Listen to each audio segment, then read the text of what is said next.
In আনা ইল্লা নাযীরুম। আন্তর্জাতিক হিফজুল কোরআন প্রতিযোগিতায় আবারও বিশ্বজয় করল বাংলাদেশি হাফেজ।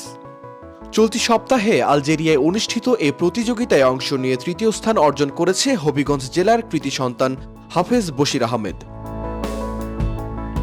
বর্ণাঢ্য অনুষ্ঠান আয়োজনের মধ্য দিয়ে স্থানীয় সময় বুধবার রাতে চূড়ান্ত বিজয়ীর নাম ঘোষণা করা হয়। বিষয়টি নিশ্চিত করেছেন মার্কাজুত তাহফিজ ইন্টারন্যাশনাল মাদ্রাসার পরিচালক শায়েখ নেসার আহমেদান নাসিরি। জানা গেছে, হাফেজ বশির হবিগঞ্জ লাখাই উপজেলার বেগুনাই গ্রামের সহকারী অধ্যাপক মাওলানা মোহাম্মদ আব্দুর রশিদ ও বুশরা চৌধুরীর ছেলে। বশির আহমদ শায়েখ নাসার আহমদান নাসিরি পরিচালিত মার্কাজুত তাহফিজ ইন্টারন্যাশনাল মাদ্রাসার ছাত্র।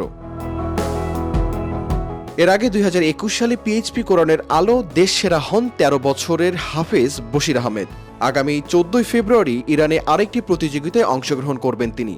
বিজয়ী হাফেজ বশির আহমেদ জানান, সে মাত্র 5 মাসে হাফেজ হয়েছেন, এখন আলজেরিয়ায় তৃতীয় হয়েছে। এই ধারা অব্যাহত রেখে ইরানেও যাতে প্রথম হতে পারে তাই সবার কাছে দোয়া চেয়েছেন। এর আগে একই জেলায় সালেহ আহমদ তাকরিম দুবাইয়ে অনুষ্ঠিত 26তম আন্তর্জাতিক হিফজুল কোরআন প্রতিযোগিতায় প্রথম স্থান অর্জন করেন।